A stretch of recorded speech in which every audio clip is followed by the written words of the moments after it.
ఇక మాజీ మంత్రి రోజాపై ఏపీ సాప్ చైర్మన్ రవినాయుడు ఫైర్ అయ్యారు. రోజా నోరు అదుపులో పెట్టుకోవాలన్నారు. జగన్ కన్నడ ఛానల్స్ చూసి ఏపీలో అభివృద్ధి జరగడం లేదంటున్నారని ఎద్దేవా చేశారు. రోజాపై 4 విచారణలు కొనసాగుతున్నాయన్నారు. ఆడుదాం ఆంధ్రపై విచారణ ప్రారంభమైందని, సిబిసిఐడి వద్ద నివేదిక ఉందంటున్న రవినాయుడుతో మా ప్రతినిధి శివ ఫేస్ టు ఫేస్. ఆంధ్రప్రదేశ్లో ఆడుదాం ఆంధ్రాకి సంబంధించి కుంభకోణంపై గత 2 నెలలుగా విస్తృత స్థాయి చర్చ జరుగుతుంది. అయితే ఈ అంశానికి సంబంధించి మాజీ మంత్రి రోజా దమ్ముంటే అరెస్ట్ చేసుకోండి అని చెప్పి కూడా నిన్న ఒక సవాల్ విసిరారు. ప్రస్తుతం శాప్ చైర్మన్ రవినాయుడు మనతో ఉన్నారు. సరే సార్, అసలు ఎటువంటివి జరగలేదు, కావాలనే రాజకీయ దురుద్దేశంతో పెట్టారు, ఏ చేతాయం చేసుకోండి అంటున్నారు? మామూలుగా వైసీపీ నేతలకి మొదటి నుంచి ఒక ఆనవాయితుంది, తప్పు చేసి కూడా ఎదిరించి మాట్లాడు. 1,00,000 కోట్లు దోచుకున్న జగన్ అదే పరిస్థితి. ఇప్పుడు ఆడుదాం ఆంధ్రలో 119 కోట్ల కుంభకోణంలో రోజా అదే తీరు. ఒకటి కాదు, తొందరపడితే ఎట్టా రోజమ్మ? అన్నీ చట్ట ప్రకారం జరుగుతాయి. ఈడ నీ మీదో మాకేం గడింకాడి గలాటలు లేవు. ప్రజల డబ్బు, పేదవాడి డబ్బు, బడుగు బలహీన వర్గాల క్రీడాకారుల డబ్బు. అది ఆ 119 కోట్ల మీద అసెంబ్లీలో మా మంత్రి గారు స్పష్టంగా చెప్పారు. కమిటీ వేసాం 45 రోజులు. ఆ 45 రోజుల కమిటీలో చాలా నిజాలు నిగ్గు తేలుతాయి. దాంతోపాటు దర్శనాల మీద ఎంక్వైరీ జరుగుతూ ఉంది, నువ్వు ఏమేం చేసావు. దాని తర్వాత టూరిజం మీద ఎంక్వైరీ జరుగుతూ ఉంది, నువ్వు ఎవరెవరికి అలాట్ చేసావు.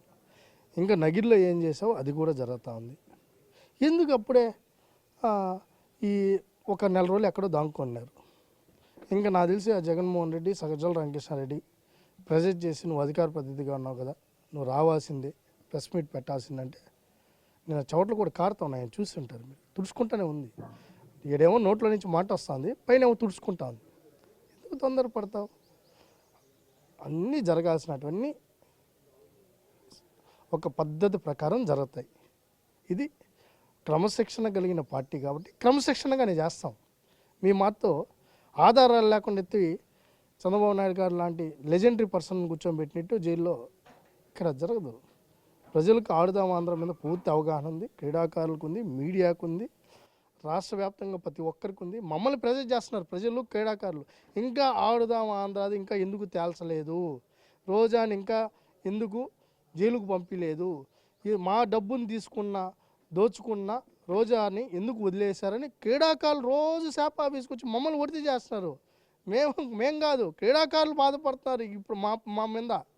మేము కూడా ఇంకా లేట్ చేస్తామని మాకు కూడా ఉంది, కొన్ని చెప్పలేము, ఇంకా లేట్ చేస్తాం. కాకపోతే చట్టం ఉంది కదా, చట్టం తన ప్రకారం దాన్ని వెళ్తుంది. ఏం తొందరపడాల్సిన పని లేదు, అవుతుంది. దీంతో పాటు లోకేష్ గారి గురించి మాట్లాడింది. ఇన్నిసార్లు చెప్పాలి, నీకు సిగ్గుందా అని నేను అడుగుతున్నాను. చంద్రబాబు నాయుడు గారికి సిగ్గుందా అని అడుగుతావా? నువ్వెంత, నీ బతికెంత, నువ్వు ఎక్కడి నుంచి వచ్చావు? చంద్రబాబు నాయుడు గారికి సిగ్గుందా? ఒక రాష్ట్ర ముఖ్యమంత్రిని పట్టుకుని ఇట్లా నోరు పడేసుకున్న వాళ్ళందరినీ జగన్మోహన్ రెడ్డి పక్కన పెట్టుకున్నాడు కాబట్టి 11 సీట్లకు వచ్చి పడింది. మేము చాలా పద్ధతిగా ఉన్నాం కాబట్టి 164 సీట్లకు మేము వచ్చాం. ఈరోజు మళ్ళీ అదే పందాలో వెళ్తున్నారు. మహిళగా గౌరవిస్తాం, మాజీ మంత్రిగా గౌరవిస్తాం. నువ్వు ఇలానే మాట్లాడితే, అడ్డదిడ్డంగా మేము మాట్లాడినామంటే నువ్వు ఒక గంట కూడా నీ కుటుంబంలో నువ్వు కూడా కూర్చొని మాట్లాడు. అన్నీ ఉన్నాయి మా దగ్గర, నువ్వు చేసిన ప్రతి పని మా దగ్గర ఉంది. అయితే మేము అంటున్నాం, లోకేష్ గారిది 2 రోజుల పాదయాత్ర నీ నగిరి కాన్స్టిట్యూన్సీలో నడిచారు కదా, కాళాస్లో నడిచారు కదా, మన చిత్తూరు జిల్లాలోనే ఎక్కువ రోజులు నడిచారు కదా. ఆ రోజు నువ్వు ఎక్కడున్నావని అడుగుతున్నావు. నీ జగన్మోహన్ రెడ్డి పాదయాత్ర లాగానా 2 రోజులు ఎక్కడ అంటే వాళ్ళ నాయకుడు పాదయాత్ర చేసిన చెప్పబోయి లోకేష్ గారి పాదయాత్ర గురించి చెప్పినట్టుంది. 2 రోజులు మా నాయకుడు పాదయాత్ర చేశారు, 2 రోజులు ఫ్లైట్లో ఉన్నాడు, 2 రోజులు కోర్టులో ఉన్నారు, ఒకరోజు అక్కడ హైదరాబాద్లో పడుకున్నాడు. ఏదో ప్యాలెస్ కట్టుకున్నాడు కదా హైదరాబాద్లో, చెరువును ఆక్రమించి ఆ ప్యాలెస్లో పడుకునేవాడు చెప్పబోయి లోకేష్ గారిది 2 రోజుల పాదయాత్ర అని చెప్తారు. పాదయాత్ర గురించి ఇది ఒక ప్రపంచనం.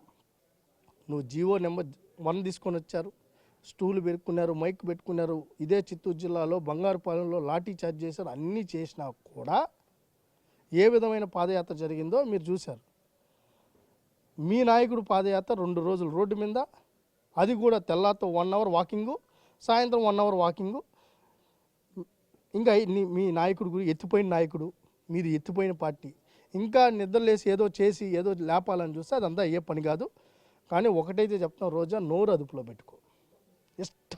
వాగామంటే మటుకు మేము కానీ మాట్లాడితే నీ కొడుక్కి నీ కూతురికి కూడా నీ మొహం చూపించలేవు.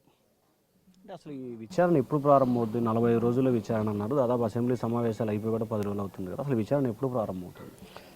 ఆల్రెడీ విచారణ ఎప్పుడో ప్రారంభమైంది.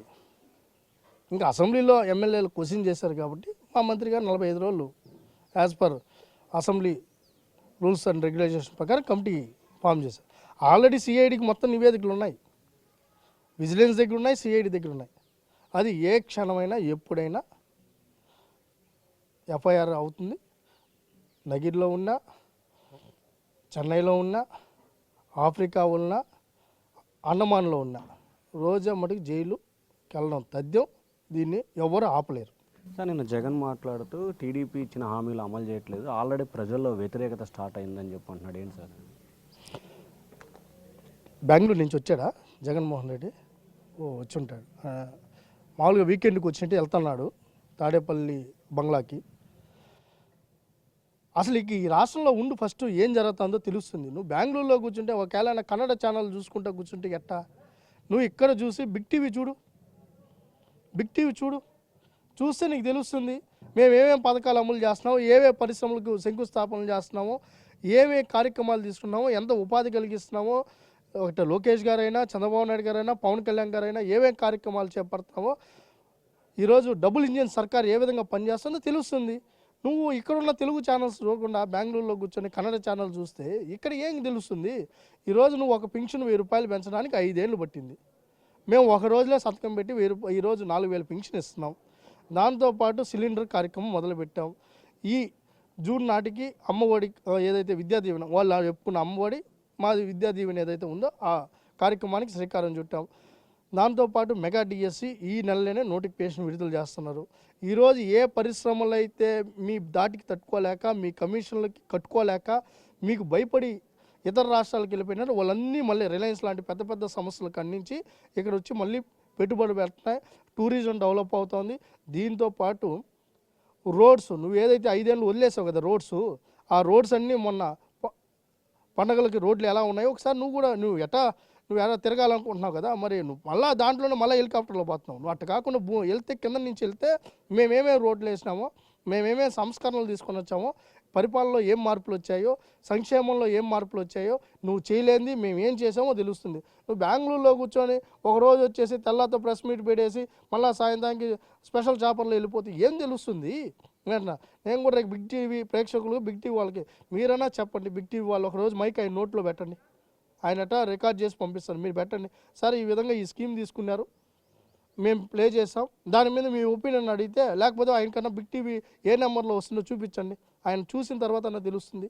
అంతేగాని అది చేయలేదు ఇది చేయలేదు మొదటి నుంచి తప్పుడు మాటలతో, వాగ్దానాలతో అధికారంలోకి వచ్చింది జగన్మోహన్ రెడ్డి. అవి నిలబెట్టుకోలేక ఆయన ఈరోజు కుప్పగొలిపోయాడు. నాయకుని కలవడు, కార్యకర్తలను కలవడు. ఈరోజు మటుకు కార్యకర్తలను కలవాలి, ఎంపీటీసీలను కలవాలి, జెడ్పీటీసీలు కలవాలి. ఆ రోజు 5 ఏళ్ళు ఏం చేసావని అడుగుతున్నావు. ఒక రోజున ఒక ఎమ్మెల్యేకి అపాయింట్మెంట్ ఇచ్చావా?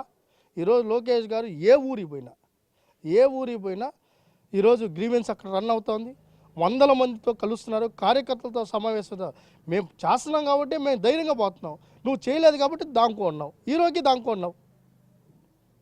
సో ఇది మొత్తం మీద చూసుకుంటే రోజా ఎక్కడున్నా సరే ఖచ్చితంగా విచారణ కొనసాగుతూ ఉంది. ఇప్పటికే ఆ విచారణకు సంబంధించి ఏ క్షణమైనా ఆమెకు నోటీసులు ఇచ్చి అరెస్ట్ చేసే అవకాశం కనిపిస్తుంది. అలాగే జగన్కి సంబంధించి ఆంధ్రాలో జరుగుతున్న అభివృద్ధి గురించి తెలుసుకోవాలి, అలాగే ఆంధ్రాలో ఉన్న మీడియాను పరిశీలించాలని చెప్పి కూడా రవినాయుడు చెప్తున్నారు.